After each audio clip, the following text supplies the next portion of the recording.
मध्य प्रदेश के बालाघाट पर रहने वाली बैगा जनजाति आज भी शिक्षा और स्वास्थ्य सुविधाओं के लिए तरस रही है। बच्चों को पढ़ने के लिए आंगनवाड़ी नहीं है। यदि कोई बीमार हो जाए तो 10 से 15 किलोमीटर के पहले इलाज संभव नहीं। लोग आज भी सुविधाओं को तरस रहे हैं, जबकि इस जनजाति के लिए सरकार ने कई योजनाएं चला रखी हैं। देखिए आदिवासी गांव से हमारी ये खास पड़ताल।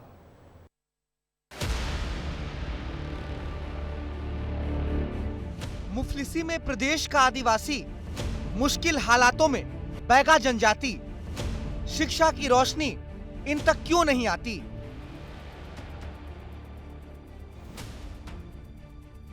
कच्ची मकाम में रह रहे हैं। बच्चों को लिए भी तो पराठी चले जाते हैं साहब।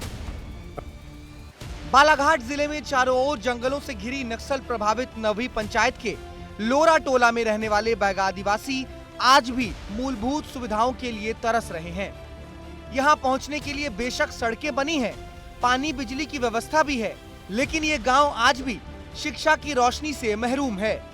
शिक्षा का उजियारा आज तक इन बैगा आदिवासियों के घरों तक नहीं पहुंचा है। यहाँ के मासूम शिक्षा के लिए तरस रहे हैं। इनका जीवन यूं ही खेलकूद में बीत जा रहा है और भविष्य यूं ही खेलते खेलते अंधकार में चला जाता है। दरअसल लोरा टोला में करीब 40 परिवार रहते हैं। 250 से ज्यादा बैगा आदिवासी इस टोला में रहते हैं। ये सभी आदिवासी विशेष पिछड़ी जनजाति में शामिल हैं। 25 से 30 बच्चों को यहाँ पर शिक्षा नहीं मिल पा रही है। यहाँ तक कि लोरा टोला में आंगनवाड़ी केंद्र भी नहीं है। टोले से 2 किलोमीटर दूर एक आंगनवाड़ी केंद्र है और छोटे बच्चे इतनी दूर अकेले नहीं जा सकते हैं। गांव वाले कई बार आंगनवाड़ी केंद्र के लिए गुहार लगा चुके हैं, लेकिन आज तक शिक्षा व्यवस्था को दुरुस्त करने के लिए कोई कदम नहीं उठाया गया। 2 किलोमीटर ज्यादा सरपंच के पास मांग की है, लेकिन आया नहीं है। और 2-3 बरस हो गया। तो हमको अब इनके एक गांव में ये सुविधा नहीं है कि आंगनबाड़ी जाते, छोटा सी बच्चा 2 किलोमीटर पड़ता है। छोटा बच्चा कभी रेंग नहीं सकता। अब साइकिल आता है, ले जाता है, पर उसको भी तकलीफ पड़ता है, ज्यादा पानी आ जाते तो।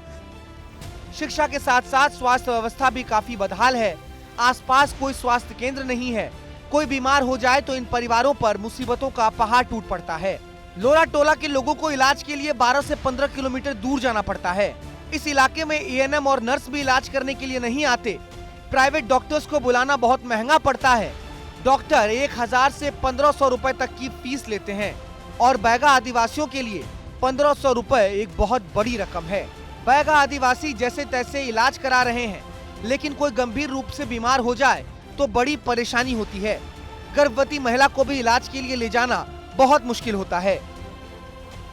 सुविधा के कुछ नहीं है अभी। अच्छा, तो कोई बीमार पड़ता तो फिर कहाँ जाते हैं? जाते? बिटली को जा रहे हैं, पाथरी जा रहे हैं। हम तो काफी दूर है। दूर पड़ रहे हैं सर। अब ऐसे में तो फिर कभी कभी हादसे भी हो जाते हैं, ले जाते हैं। हाँ, हो जाते थे। इसलिए हमको कोई भी योजना हमारा सुविधा कर दे सास की, ऐसे हमारा समझ है साहब। अब बच्चों को लिए भी तो पराठी चले जाते हैं साहब। दूर जाना पड़ता है। अब उनको कई बाइक है गांव में, तो उनसे मांगना पड़ता है, ले जाना पड़ता है। अब जान बचाना है तो जाना ही पड़ेगा ना। अब पैसे भी नहीं रहेगा तो किसी से उधार किसी से मांगना ही पड़ता है। लोरा टोला के बैगा आदिवासी लंबे समय से इस नाले पर पुल की मांग भी कर रहे हैं, क्योंकि नाले के पार कुछ परिवार रहते हैं।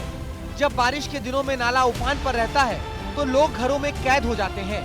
ना तो इस पार के लोग वहां जा सकते हैं और ना ही वहां के लोग इस पार आ सकते हैं। खेती किसानी से लेकर हर काम बंद हो जाता है।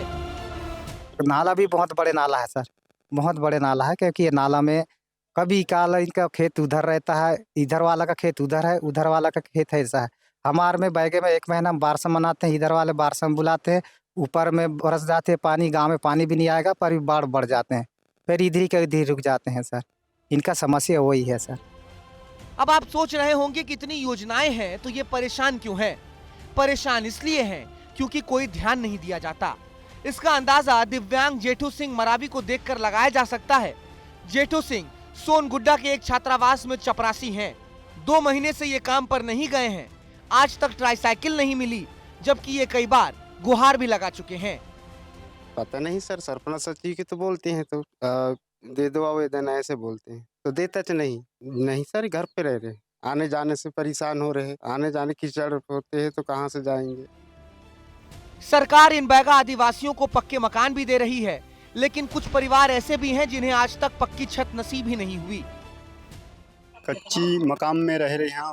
पुराना सरपंच रहा है, तब से नाम आगे रहा है, आने के बाद में पैसा नहीं डली इस खाता में मोर। अभी तक अब वो कागजात दब के रह गए। अब नया सरपंच जीती तो पुराना रहती तो अब निकलतीस का नहीं निकलतीस। अभी तक पैसा नहीं, अभी तेरे मकामा ही पे अभी नहीं है, बाद में आ ही कह के बोलते हैं। अभी कच्चे मकान में रहते हैं। बैगा आदिवासियों की जिंदगी को करीब से देखने और उनकी पीड़ा को महसूस करने के बाद विस्तार न्यूज ने अधिकारियों का रुख किया और उन्हें भी हकीकत से रूबरू कराया। पीएम आवास नहीं, तो पीएम आवास हमारे 3099 सैंक्शन हो गए। अभी थोड़े से आवास और सैंक्शन होना बाकी है। जितने लोगों के पास कच्चा आवास रहा है, सर्वे कराया गया है, उनको सभी को पक्का आवास दिया गया है। इसके बाद ही अगर कोई बच जाता है कि कोई छूट गया है तो आप बिल्कुल अवगत कराएं और हर उस बैगा आदिवासी को जिसके पास कच्चा आवास है उसको पक्का आवास दिया जाए। हालांकि अब देखना होगा ये भरोसा कितना भरोसेमंद है। लंबे अरसे से बैगा आदिवासियों को मुख्य धारा में लाने की कवायदें तो बहुत हो रही हैं, लेकिन धरातल पर बैगा जनजाति आज भी पिछड़ी है, जो शिक्षा और स्वास्थ्य जैसी अहम जरूरतों के लिए भी भटकने को मजबूर है।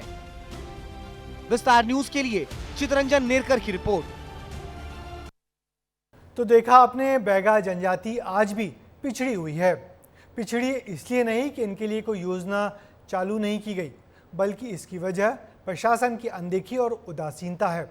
सरकार तो कई योजनाएं चला रही है, लेकिन ज़मीन पर ये योजनाएं कम दिखाई देती हैं और ये बैगा आदिवासी बस अपनी तरक्की का इंतज़ार ही कर रहे हैं।